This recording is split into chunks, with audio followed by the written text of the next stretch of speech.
Əşyaların qeyri-adi istifadəsi. Bax elə adı üstündədir də. Bax bu iş üsulunu istifadə etməkdə müəllimin məqsədi nədir? Şagirdlərdə əşyalardan qeyri-adi istifadə etmək bacarığını formalaşdırmaqdır. Məsəl üçün biri var ki, əşyalardan biz yəni hamımız belə deyək də, əşyalardan müəyyən məqsədlərlə istifadə edirik, amma deməli bu iş üsulunun məqsədi odur ki, şagirdlərdə əşyalardan qeyri-adi, fərqli istifadə etmək bacarığını formalaşdırmaqdır. Məsəl üçün, bax, tullantı məişət əşyalarından, yəni hər birimiz rastlaşmışıq, hər birimiz bilirik, şagirdlər tullantı məişət əşyalarından əl işləri hazırlayır. Bax, elə bu, belə deyək də, şagirddən nə tələb edir? Yaradıcılıq tələb edir. Yaradıcılıq tələb edir ki, şagirdlərdə demək ki, yaradıcılıq qabiliyyəti var ki, tullantı məişət əşyalarından qeyri-adi, fərqli nələrsə hazırlayırlar. Deməli, əşyalardan qeyri-adi istifadə etmək şagirdlərin yaradıcı təfəkkürünü inkişaf etdirən təlim üsuludur. Deməli, müəllim şagirdlərə bir neçə əşya göstərə bilər və deyə bilər ki, uşaqlar, bu əşyalardan ikisini seçin və bu iki əşyanı birlikdə necə fərqli, yəni bizim bilmədiyimiz fərqli bu iki əşyanı birlikdə necə istifadə edə bilərsiniz? Əlbəttə ki, iki əşyanı fərqli istifadə etmək də şagirdin yaradıcı təfəkkürünə əsaslanır. Bax, məsəl üçün, müəllim süd qutusunu şagirdlərə göstərə bilər, kardon, sok şüşəsi, yumurta qabığını, çay daşları və yaxud da ki, hər hansı bir toxumları, muncuq, yəni en qədər biz bu əşyaları davam etdirə bilərik.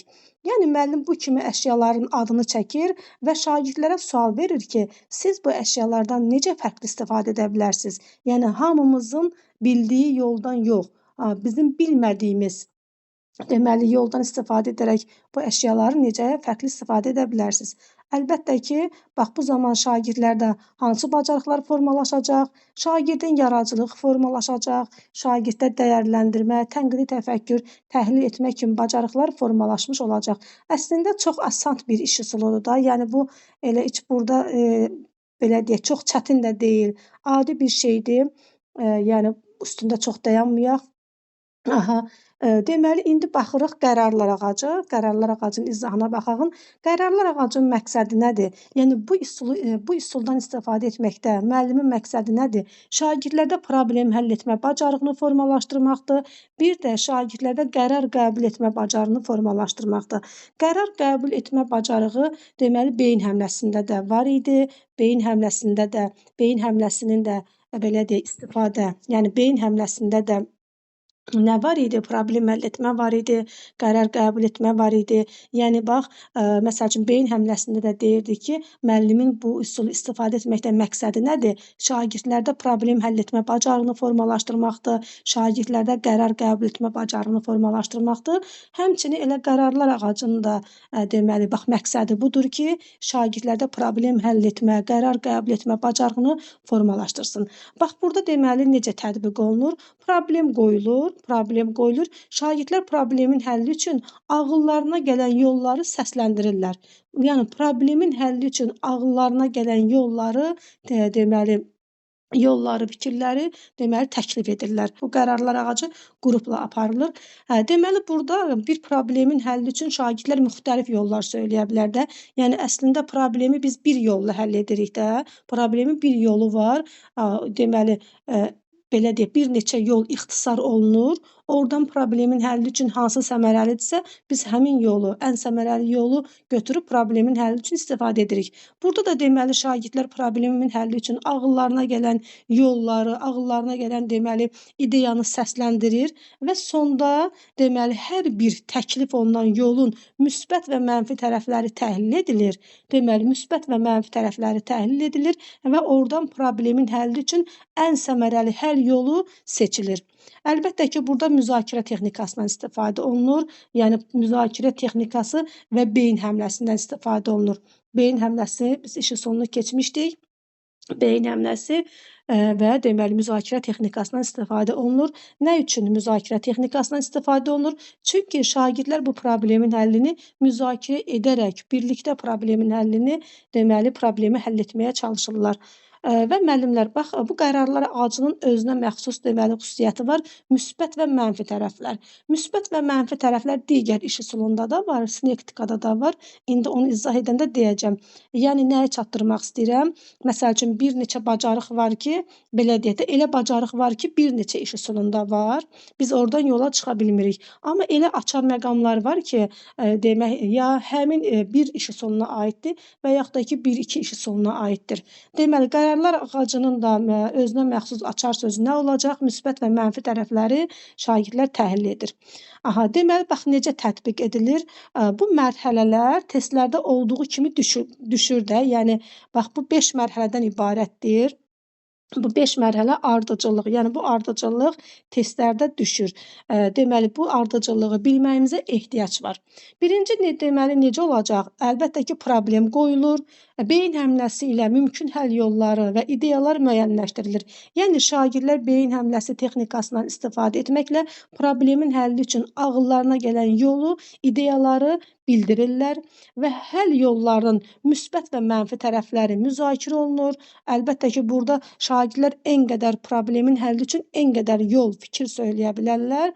Amma biz bütün yolu problemin həlli üçün istifadə edə bilmərik axı. Burada müsbət və mənfi tərəflər müzakirə olunur və bu müzakirələrdən sonra deməli 3 həll yolu saxlanılır. Yəni ən qədər şagirdlər təklif irəli sürmüşdülər. Həmin yolların müsbət və mənfi tərəfləri deməli təhlil olunur və fikirlər daralır, seçilir. Problemin həlli üçün 3 həll yolu saxlanılır və 3 həll yoldan da, 3 variantdan da biri seçilir. Çünki problemi bir yolla həll etməliyik. O da problemin həlli üçün hansı səmərəlidirsə, biz həmin yolu problemin həlli üçün müəyyənləşdirməliyik.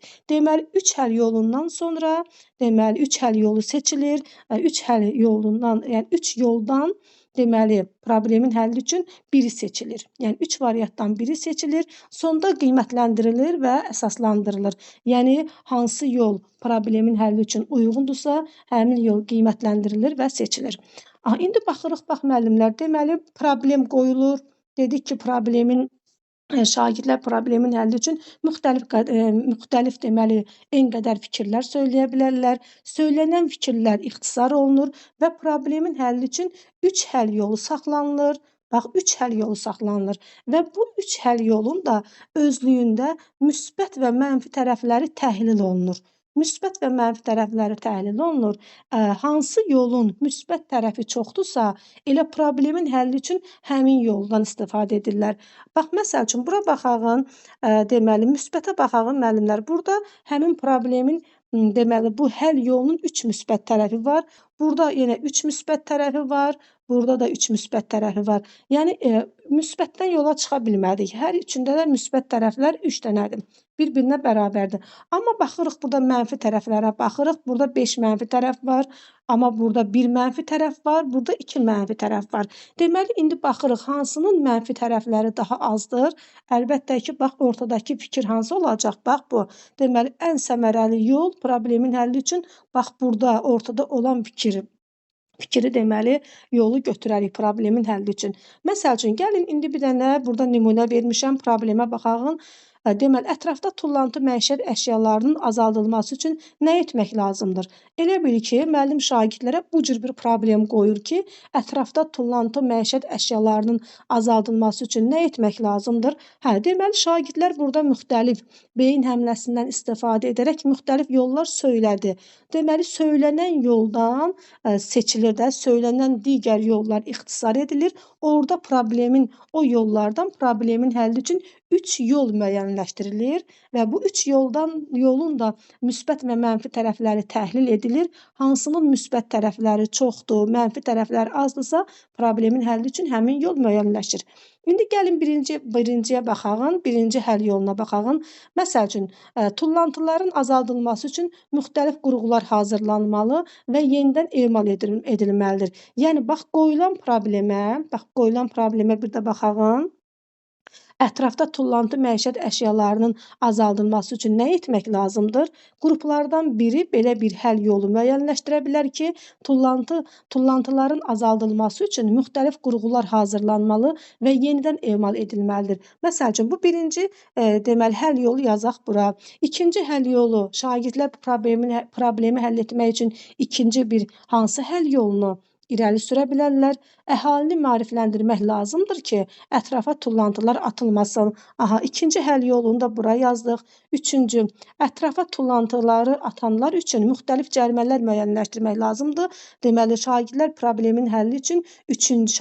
problemin həlli üçün müəyyənləşdirdiyi üçüncü yol da, təklif də oldu. Deməli, nə oldu? Ətrafa tullantı atanlar üçün müxtəlif cərimələr müəyyənləşdirmək lazımdır. Bax, deməli, bu fikirlərin yenə şagirdlər belə deyək, 3 fikrin üstündə qaldılar. İndi bu 3 fikirdən, belə deyək də, bu 3 həll yolundan biri seçilməlidir və hər 3 yolun müsbət və mənfi tərəfləri təhlil edilir.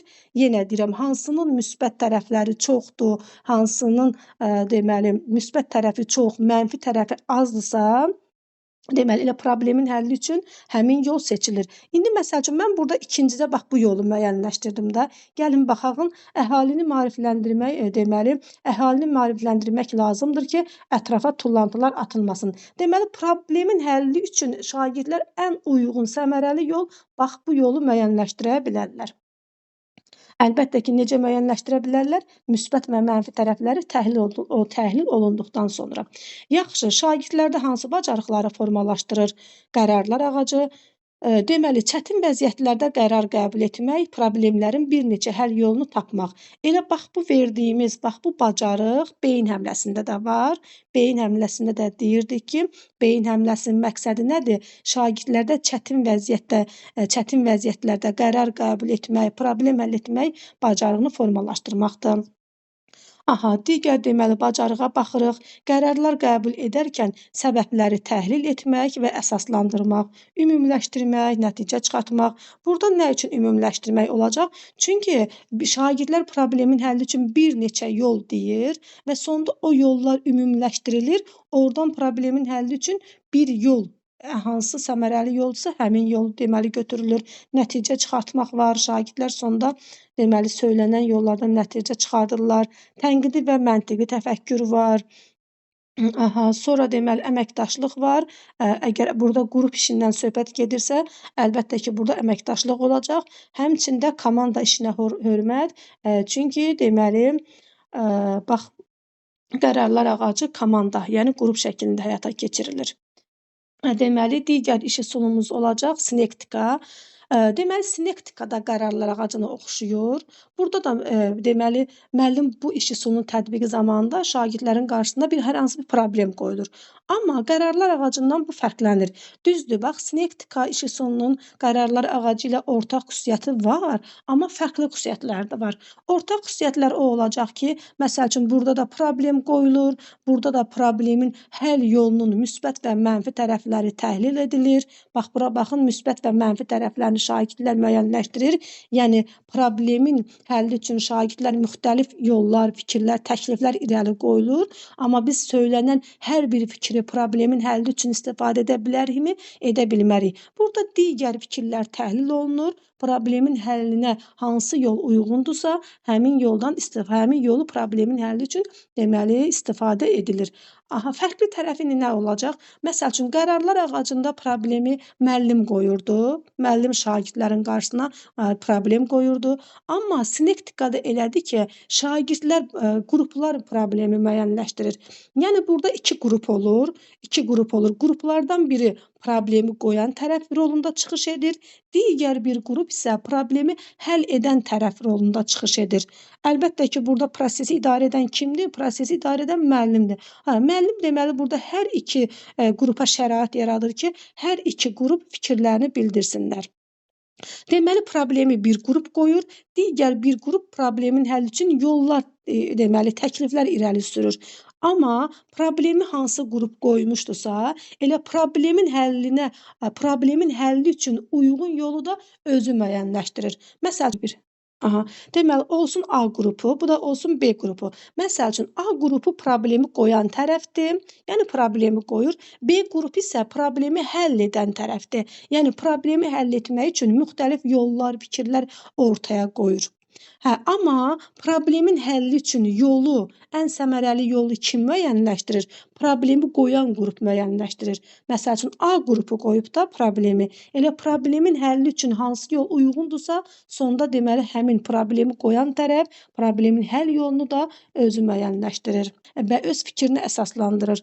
Məsəl üçün, bax problem qoyan qrup belə bir fikir irəli sürür ki, mən istərdim ki, bu məsələnin həlli belə olsun. Yəni özü necə istəyirsə, deməli problemi də həmin yoldan istifadə edərək həll edir. Beləliklə sonda hər iki tərəf ümumi qərara gəlirlər. Burada deməli qərar qəbul etmə bacarığı da var. Deməli bax sinektika iş üsulunda qərar qəbul etmə bacarığı da var. Ümumiyyətlə hansı iş üsulunda problem varsa, orada deməli qərar qəbul etmə bacarığı da var. Nə üçün? Çünki problem qoyulubsa, problemin həlli yolu sonda belə deyək də problemin həlli şagirdlər problemin həllini ümumiləşdirir və oradan problemin həlli üçün bir yol müəyyənləşdirməlidirlər. Elə o bir yolu müəyyənləşdirmək üçün, yəni problemin həllinə uyğun gələn bir yolu müəyyənləşdirmək də elə şagirddən qərar qəbul etmə bacarığını formalaşdırır. Deməli, yaxşı şagirdlərdə hansı bacarıqlar formalaşdırır? Sinektika iş üsulu, məsələlərin həllinə yaradıcı yanaşmaq, yəni problem həll etmə varsa, əlbəttə ki, burada yaradıcı, məntiqi, tənqidi təfəkkürdən söhbət gedəcək. Mən keçən dəfə izah eləmişdim dərsdə. Təfəkkürü izah edəndə də demişdim, növbəti əvvəlki dərsimizdə də demişdim ki, yəni təfəkkür olaraq hər üç təfəkkürdə problem həll etmə var. Hə, elə yaradıcı təfəkkürü də dedik ki, formalaşdırır. Çünki bax nə üçün yaradıcı təfəkkürü formalaşdırır? Çünki yaradıcı təfəkkürə sahib olan şəxs problemə müxtəlif nöqteyi nəzərdən yanaşır. Problemi hamıdan fərqli həll etməyə deməli çalışır. Sonra problemin optimal həll yolunu seçmək, fikrin interpretasiyası olunması. Yəni fikrin interpretasiya nə deməkdir? Yəni şagirdlər belə deyək də, anladığını belə deyək də, fikrini öz sözləri ilə çatdırır. Biri var ki, fikri olduğu kimi çatdırasan, necə var elə. Biri var ki, fikri özün anladığın kimi çatdırırsan. Burada da şagirdlər problemin həllini necə anlayıblarsa, elə deməli fikirlərini də elə çatdırırlar. Başqalarının fikrinə hörmət, əlbəttə burada komanda varsa, qrup işi varsa, şagirdlər başqalarının fikrinə hörmətlə yanaşmalıdır. Əsaslandırma bacarığı, şagird bura problemin həll yolunu irəli sürürsə, öz fikrini əsaslandırmalıdır. Əsaslandırma varsa, bu da tənqidi təfəkkürə əsaslanır. Həmçinin burada tənqidi və məntiqi təfəkkür də inkişaf etmiş olur. Yaradıcı təfəkkür də var burada. Yəni hər üç təfəkkürün inkişafı var burada. Asosiasiyaların yaradılması, yəni əlaqənin yaradılması, həmçinin dinləmə mədəniyyəti də var burada. Dinləmə mədəniyyəti nə üçün? Çünki burada komanda var, qrup var. Ona görə də, yəni qrupla iş olduğuna görə şagirdlər bir-birini dinləməlidir. Deməli, digər iş üsulumuz olacaq. Nə olardı? Bax, bu da şagirdin yaradıcı təfəkkürünü inkişaf etdirmək üçün həyata keçirilən bir iş üsuludur. Nə olardı? Müəllim şagirdlərə suallar verir və sual verdikdən sonra şagirdlərə nə olardı sualını verir. Məsəl üçün, bax, günəş yox olsa nə olar? Bax, şagirdlər bu fikrə fərqli yanaşacaqlar. Hərə öz fərqli ideyasını, hərə öz fərqli fikrini ortaya qoyacaq. Sonra küçələrdə qadağan nişanları olmasa nə baş verər? Bax, şagirdlər söylənən bu fikrə, bu suala yenə fərqli yanaşacaqlar, fərqli münasibət göstərəcəklər. Heyvanlar olmasa insanların həyatı necə olardı? Əlbəttə ki, burada da şagirdlərin cavabları, fikirləri müxtəlif olacaq. Heç bir şagirdin fikri üst-üstə düşməyəcək. Bu da deməli, bu iş üsulu da deməli, hansı təfəkkürə əsaslanır? Yaradıcı təfəkkürə əsaslanır. Çünki şagirdlər deməli bu suallara fərqli yanaşacaqlar, fərqli münasibət göstərəcəklər. Müəllimlər, mövzu belə deyək də, biz yəni mən əminəm ki, nə olardı iş üsulundan belə deyək də, çox müəllim istifadə edir. Sadəcə ola bilər ki, adını bilmir.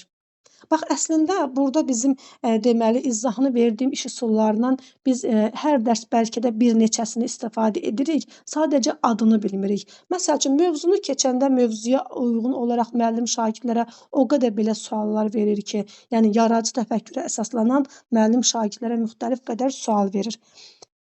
Belə, indi baxırıq Frayer modelinə baxırıq. Aha, bax, Frayer modeli söz analizi aparmaq üçün, söz ehtiyatı yaratmaq üçün istifadə edilən iş üsuludur. Deməli, Frayer modeli söz analizi, söz ehtiyatı aparmaq üçün istifadə edilən bir iş üsuludur. Yəni, şagirdlərin belə deyək də, söz bazasını artırmaq üçün istifadə edilən bir iş üsuludur. Məsəl üçün, elə olur ki, bəzən yəqin ki, rastlaşmışıq, şagirdlərin, məsəl üçün, elə şagird var ki, riyazi təfəkkürü çox yaxşıdır, riyazi bacarığı çox yaxşıdır, amma fikrini ifadə eləyə bilmir. Niyə fikrini ifadə edə bilmir? Çünki şagirdin söz bazası azdır. Söz bazası az olduğuna görə fikrini də düzgün ifadə edə bilmir. Bax, Frayer modelinin də məqsədi odur ki, şagirdin söz ehtiyatını, söz bazasını artırsın. Deməli, söz analizi aparmaq, söz ehtiyatı deməli, yaratmaq üçün istifadə edilən iş üsuludur. Bu üsul vasitəsilə şagirdlər hər hansı bir sözün və ya konsepsiyanın izahını anlayırlar. Elə bil ki, bir növ sözün leksik mənasını, izahını deməli, Frayer modeli ilə şagirdlər deməli, hər hansı bir sözün izahını, mənasını müəyyənləşdirirlər. Bax, deyirik ki, Frayer modelinin məqsədi nədir? Şagirdlərin söz bazasını, söz ehtiyatını artırmaqdır. Düzdürmü? Məsəl üçün, dedik ki, sözün və ya konsepsiyanın izahını anlayırlar. Yəni, hər hansı bir sözün, konsepsiyanın izahını anlayırlar. Bəs necə anlayırlar? Sözün tərifini verməklə, yəni həmin sözün tərifi nədir? Tərifini verməklə, sözün vacib xüsusiyyətlərini sadalamaqla, nümunələr gətirməklə və qeyri-nümunələr gətirməklə həmin sözün izahını anlayırlar. Müəllimlər, nümunələr və qeyri-nümunələr açar söz olaraq yalnız və yalnız Frayer iş modelinə aiddir. Aha, deməli, bax, nümunələr və qeyri-nümunələr yalnız və yalnız Frayer iş modelinə aiddir. Burada ümumiyyətlə, bax, bu da yalnız və yalnız, belə deyək də, Frayer modelinə aiddir. Amma testdə əsasən bunlar düşmür də. Testdə əsasən nümunələr və qeyri-nümunələr kimi deməli bacarıqlar düşür. Aha, deməli, bax, söz analizi aparmaq, söz ehtiyatı da yaratmaq da elə Frayer modelinə aid bir xüsusiyyətdir. Aha, yaxşı, bəs necə tətbiq olunur deməli Frayer modeli? Bir müəllim əvvəlcədən şagirdlərə Frayer iş vərəqini izah edir. Əlbəttə ki, izah etməlidir ki, şagirdlər bilsinlər burada nədən söhbət gedirsə. Sonra müəllim oxu materialından çoxlu sözlər seçir. Elə bil ki, oxu materialından seçilmiş müəyyən bir sözlər olur. Həmin sözləri iş vərəqində yazır və iş vərəqində yazır, həmin sözləri şagirdlərə təqdim edir. Deməli, şagirdlər də bu sözləri gözdən keçirirlər. Daha sonra müəllim şagirdlərə və ya şagird cütlərinə bu sözlərdən birini seçib verir və onlar seçilmiş sözü oxu mətnin tərkibində yenidən gözdən keçirirlər. Həmin sözü iş vərəqindəki tələbə uyğun olaraq yerinə yetirirlər. İndi o tələbləri hələ keçmirəm. Tələbə keçməmişdən əvvəl buranı bir daha təhlil eləyəyin. Deməli, müəllim əvvəlcədən iş vərəqinin izahını şagirdlərə verməlidir. Oxu mətnindən, yəni hər hansı bir mətndən deməli, seçdiyi müəyyən sözlər olur. Həmin sözlərin siyahısını şagirdlərə təqdim edir. Şagirdlər bu sözləri gözdən keçirirlər və daha sonra müəllim şagirdlərə və yaxud da ki, şagird cütlərinə. Bax, bu nə deməkdir? Demək ki, bax, bu iş, Frayer iş modeli fərdidə keçirilə bilər və cütlərlə də həyata keçirilə bilər. Məsəl üçün, elə iş var ki, elə məsəl üçün qərarlar ağacı olsun və yaxud da ki, sinektika olsun, orada fərdi həyata keçirilmir də, ancaq qrupla həyata keçirilirdi. Çünki burada problem həll etmə var.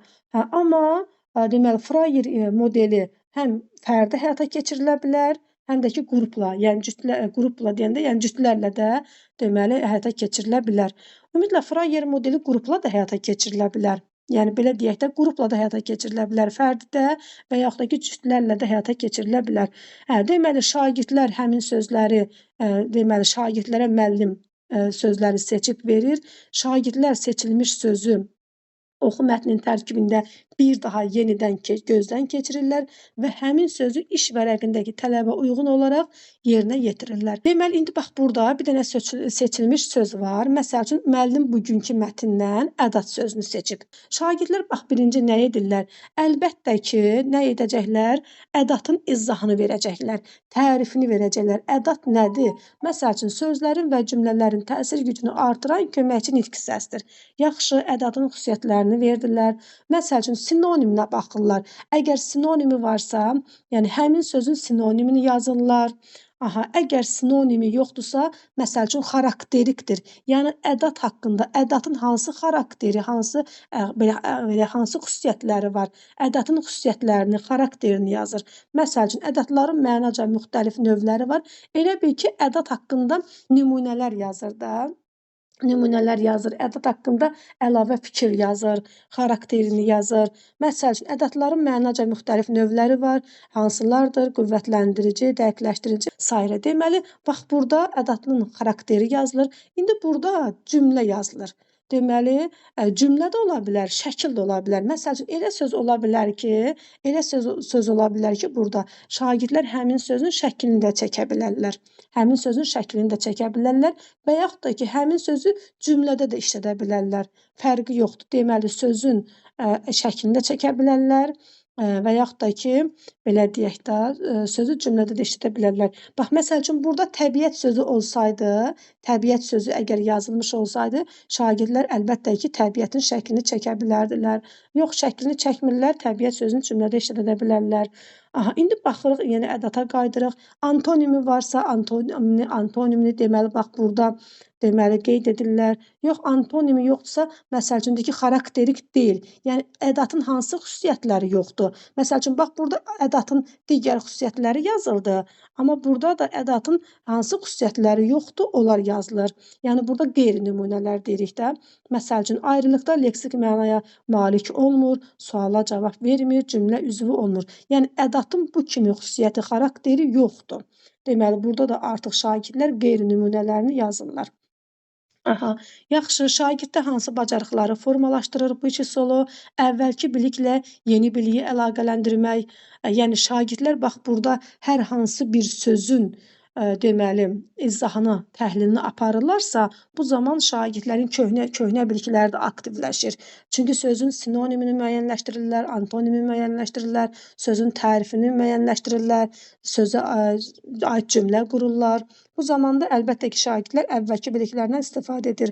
Təhlil etmək bacarığını şagirdlərdə formalaşdırır, məntiqi təfəkkür. Yəni, burada müəllimlər, bax, məntiqi təfəkkürdən başqa digər təfəkkür formalaşmır. Çünki burada yaradıcı təfəkkürü inkişaf etdirən heç bir fəaliyyət yoxdur. Həmçinin də tənqidi təfəkkürü də inkişaf etdirən heç bir fəaliyyət yoxdur. Sadəcə şagirdlər burada sözün izahını, mənasını anlamalıdır. Yəni, bu şagirdlərdən anlama bacarığı, belə deyilir, bu iş üsulu şagirdlərdə anlama bacarığını formalaşdırır. Məntiqi təfəkkür varsa, məntiqi təfəkkür nədir? Yəni, insan oxuduğunu, deməli, gördüyünü anlayırsa, bu bizim, deməli, məntiqi təfəkkürümüzə əsaslanır. Həmçində əməkdaşlıq bacarığı, yəni cütlərlə, qruplarla həyata keçirdikdə, deməli, şagirdlərdə əməkdaşlıq bacarığı da formalaşmış olur. Baxırıq indi Sinek-Veyn iş üsuluna. Deməli, bax, Sinek-Veyn beşlik də adlanır. Yəni, biz testlərdə Sinek-Veyn adı ilə də rastlaşa bilərik, beşlik adı ilə də rastlaşa bilərik. Deməli, bax, bu üsul nədir? Bu üsul az sözlə əsas fikri ifadə edə bilmək bacarığıdır. Yəni, şagirdlər az sözlə, qısa, lakonik olaraq hər hansı bir fikri ifadə etməlidirlər. Deməli, şagirdlər az sözlə, belə deyək də, əsas fikri ifadə etməlidirlər. Yəni, Sinek-Veyn iş üsulunun tətbiqi zamanı şagirdlər az sözlə, yəni qısa, lakonik olaraq əsas fikri ifadə etməlidirlər. Yaxşı, bəs necə tətbiq edilir bu iş üsulu? Hər hansı bir mətnin sonunda şagirdlərə mətnin ideyasını, əsas fikrini bir neçə sözlə qısa və lakonik şəkildə ifadə etmək tapşırılır. Müəllimlər, qısa və lakonik bir də harda var idi? Əvvəlki dərsdə biz keçmişdik. Sokrat dialoqunu yadınıza salın. Nə üçün mən bunları bir-birindən əlaqələndirirəm? Çünki qısa və lakonik sözü, səhv eləmirəmsə 3 iş üsulunda var. Deməli, onlardan biri olacaq Sinkveyn, digəri klasterdir və biri də olacaq Sokrat dialoqu. Yəni, hər üçündə qısa və lakonik fikir ifadə etmək bacarığı dayanır. Deməli, şagirdlər burada əsas fikri, yəni mətnin məzmununu, ideyasını, yəni əsas fikri bir sözlə qısa olaraq lakonik şəkildə ifadə edəcəklər. Əvvəlcə mətnin məzmunu ilə bağlı şagirdlər bir ismi yazacaq. Əlbəttə ki, Sinkveynimə yazacaqlar da. Sonra ismi əvəz edən 2 təyin yazacaqlar.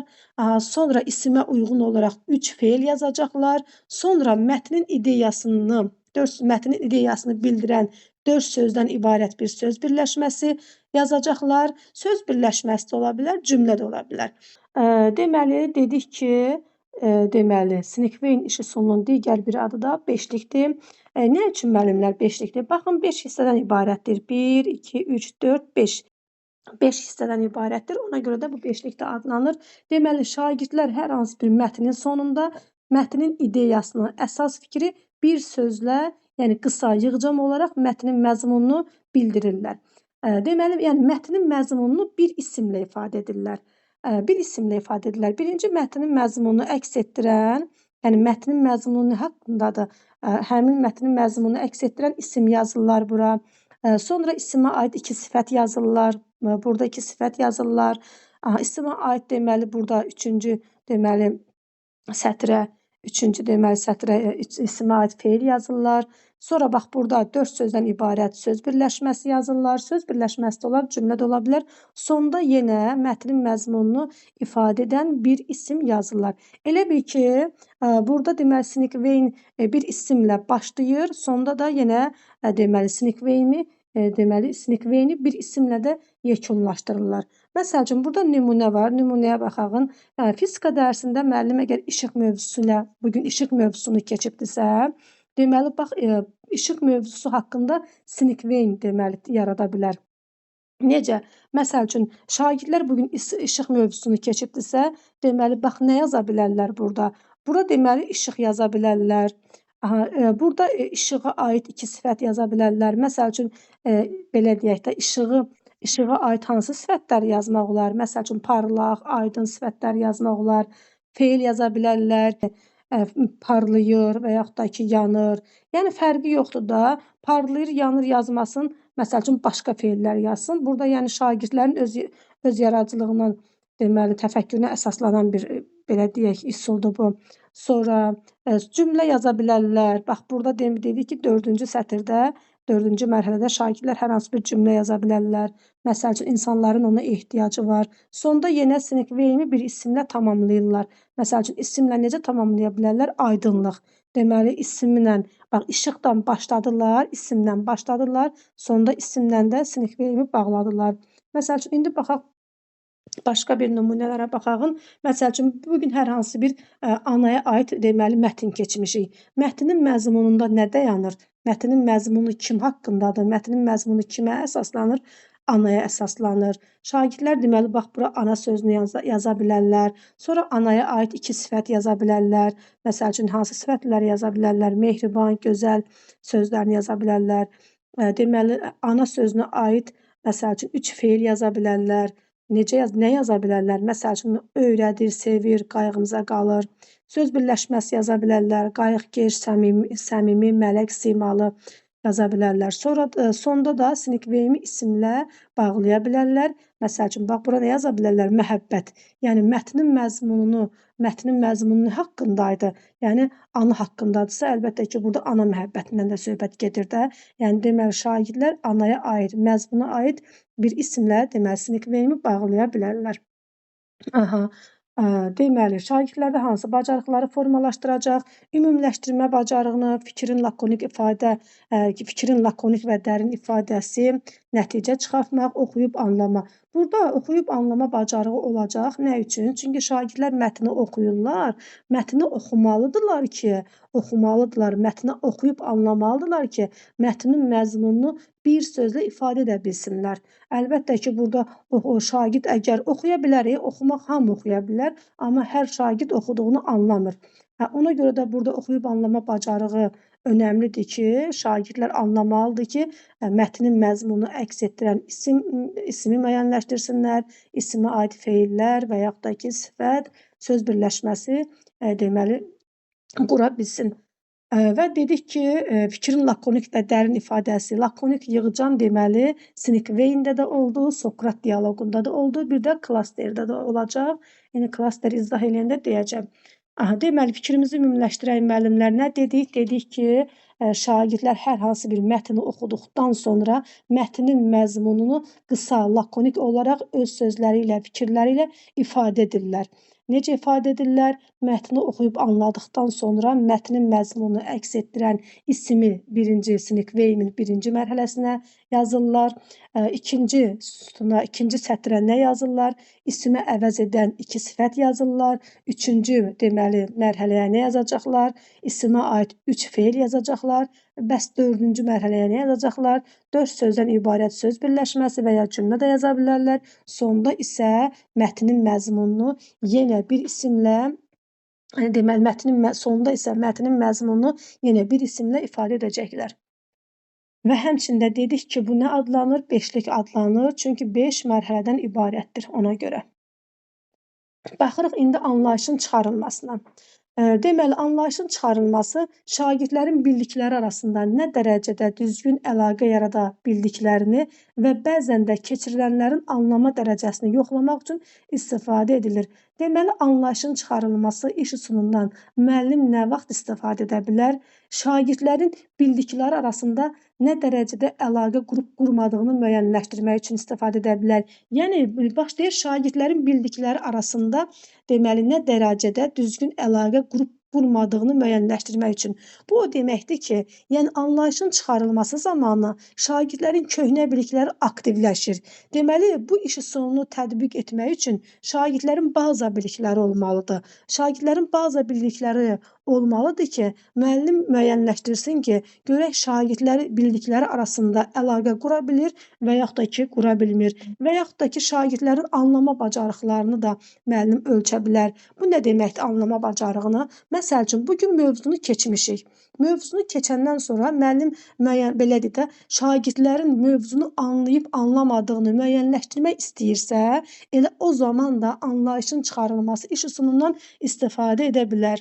Yaxşı, bəs necə tətbiq edilir? Deməli, bu üsul müxtəlif formada həyata keçirilə bilər. Məsəl üçün, müəllim bir neçə söz yazıb onların ümumi cəhətlərini soruşa bilər.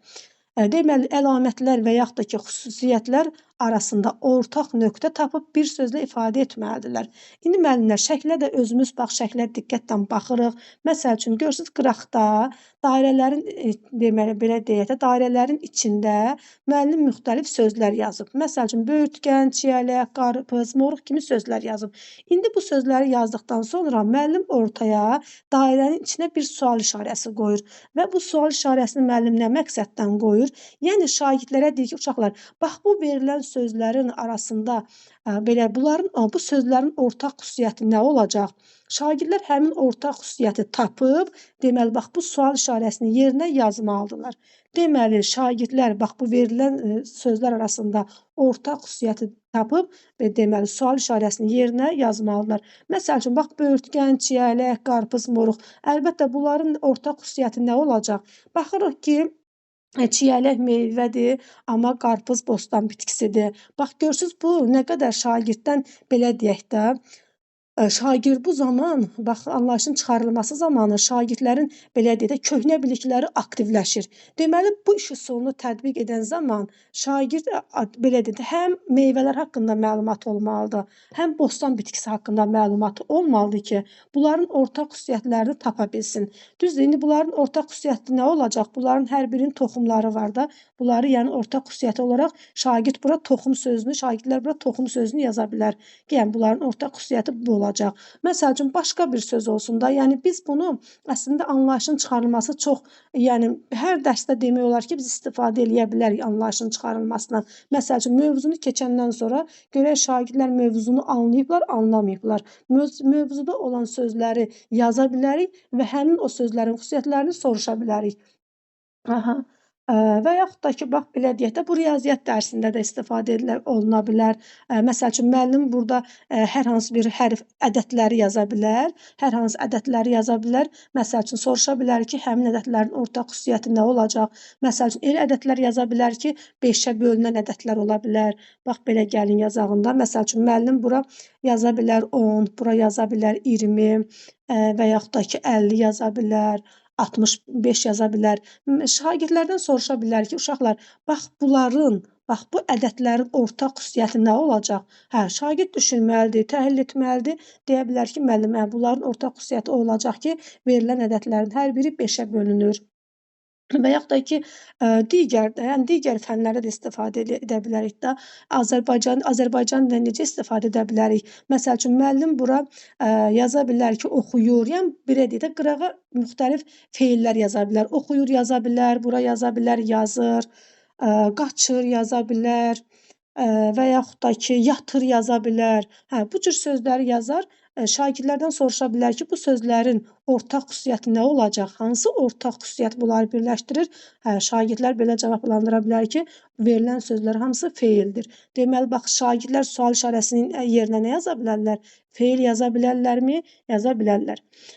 İndi burada məsəl üçün başqa bir nümunə də vermişdim. Bax, başqa bir nümunəyə də baxaq. Deyir, məsəl üçün müəllim bu kənarlara, dairələrin içinə nə yaza bilər? 44 günlük müharibə yaza bilər, xarı bülbül yaza bilər, qələbə yaza bilər, azadlıq, dəmir yumruq kimi sözlər yaza bilər və bu sözlərin ortaq xüsusiyyətini şagirdlərdən soruşa bilər. Ortaq xüsusiyyəti də nədir? Bu sözləri hansı ortaq xüsusiyyət birləşdirir? Məsəl üçün şagirdlər bura yaza bilər ki, 2-ci Qarabağ müharibəsi. Bax, başqa bir nümunə də var burada.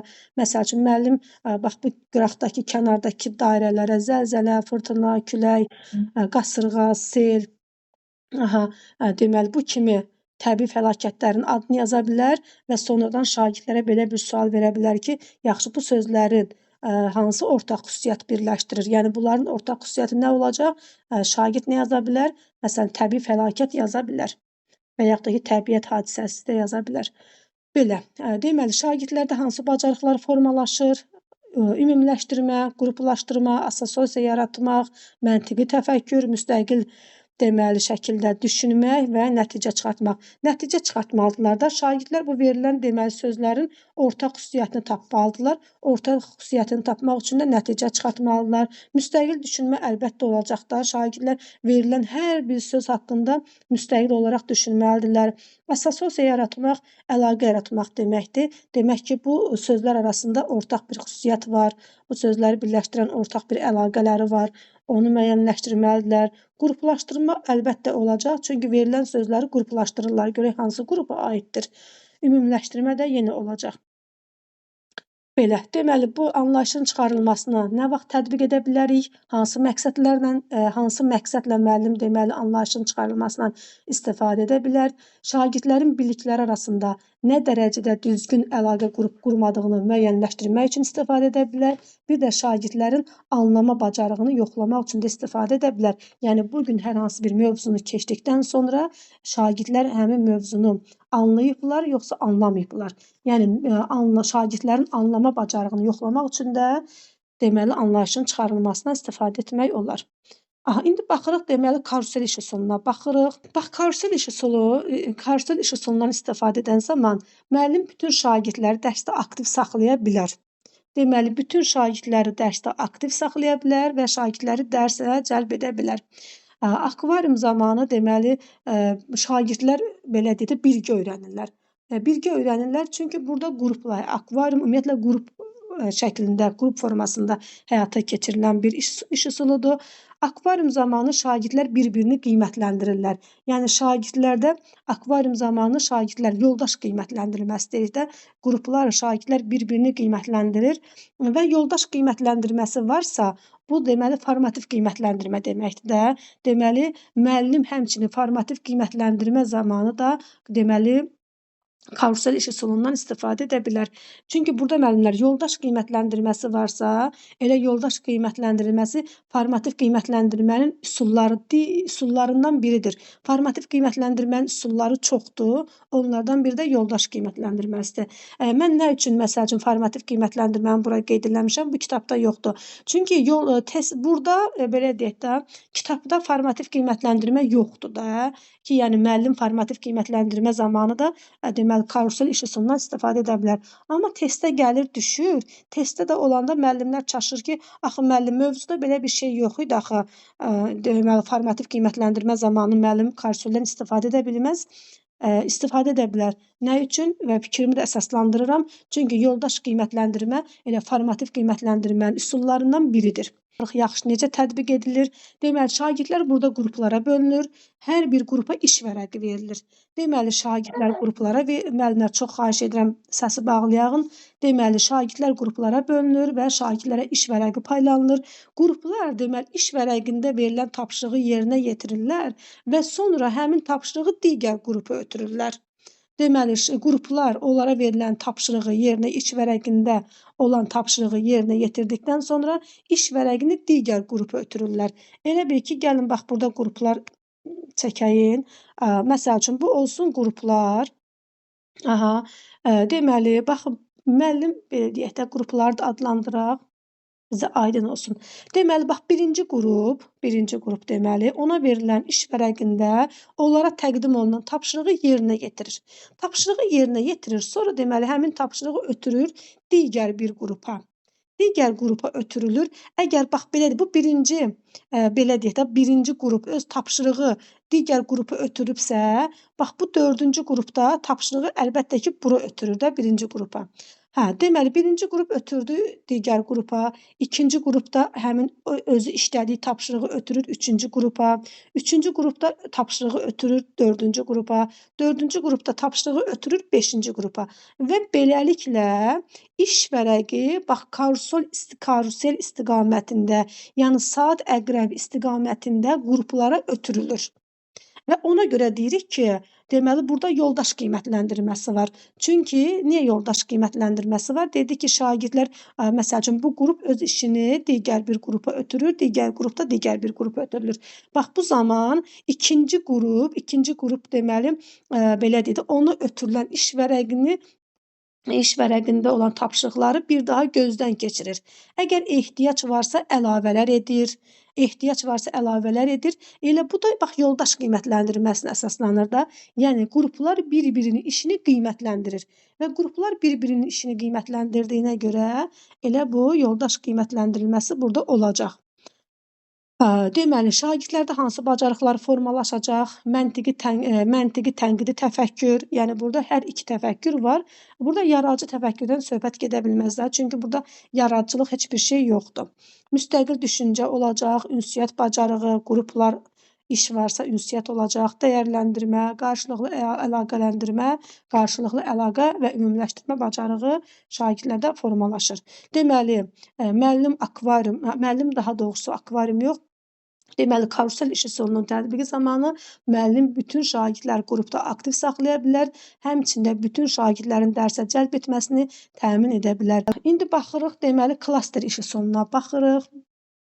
Deməli, bax, klaster iş üsulu nədir?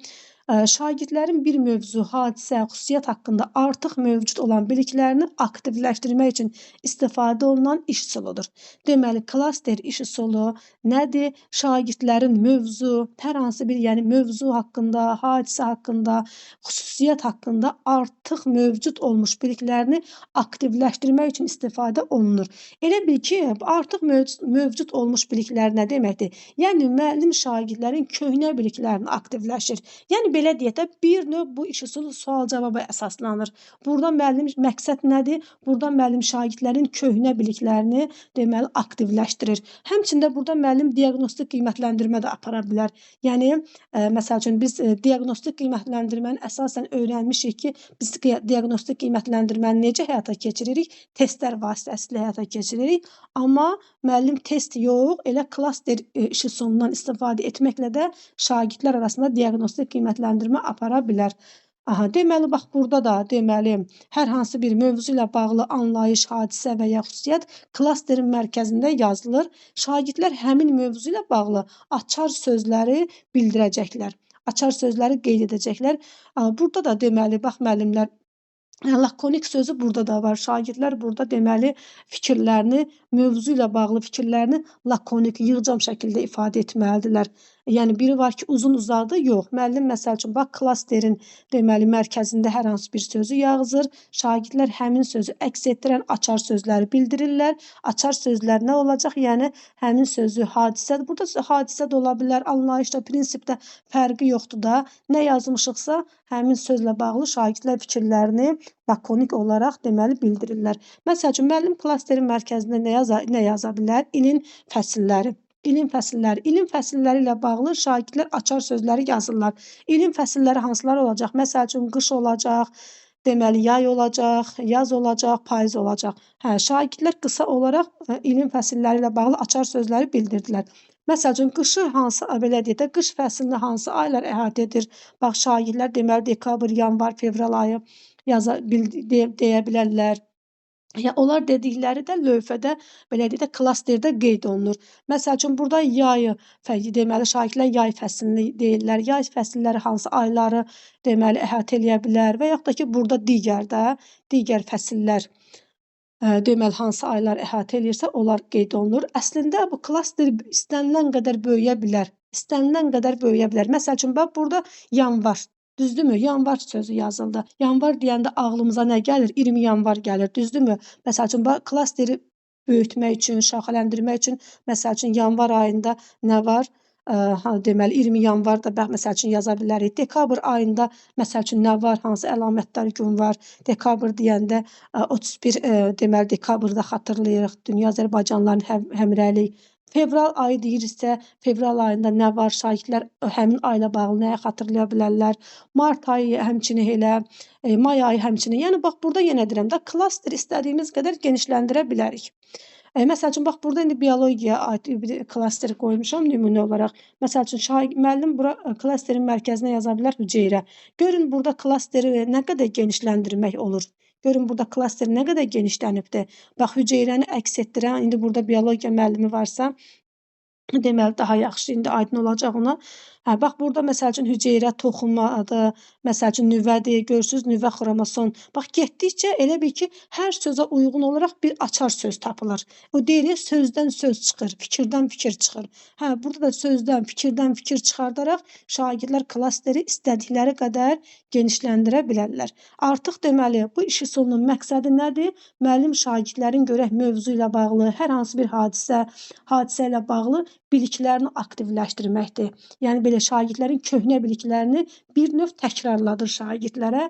Həmçinin də dedik ki, diaqnostik qiymətləndirmə zamanında müəllim klaster iş üsulundan istifadə edə bilər. Müəllimlər, klasterin digər bir adı da şaxələndirmədir. Yəni testlərdə bizim qarşımıza klaster yox, şaxələndirmə adı ilə çıxa bilər. Elə görürsüz nə qədər bax şaxələnib də bir söz gördünüz neçə yerə şaxələndi. Yaxşı. Baxaq görək şagirdlərdə hansı bacarıqları formalaşdırır bu iş üsulu. Anlayışlar, ideyalar arasında əlaqəni müəyyənləşdirmək, yəni verilən sözlər, ideyalar arasında, anlayışlar arasında əlaqəni müəyyənləşdirməlidir. Köhnə bilikləri yerində düzgün istifadə etmək bacarığı, fikirləri sistemləşdirmək bacarığı, fikrini lakonik ifadə etmək bacarığı. Bəli, şagirdlər fikirlərini lakonik, yəni həmin sözə uyğun açar sözləri qeyd etməlidirlər. Lakonik deməli fikir bildirməlidirlər, həmçinin də ümumiləşdirmə bacarığı.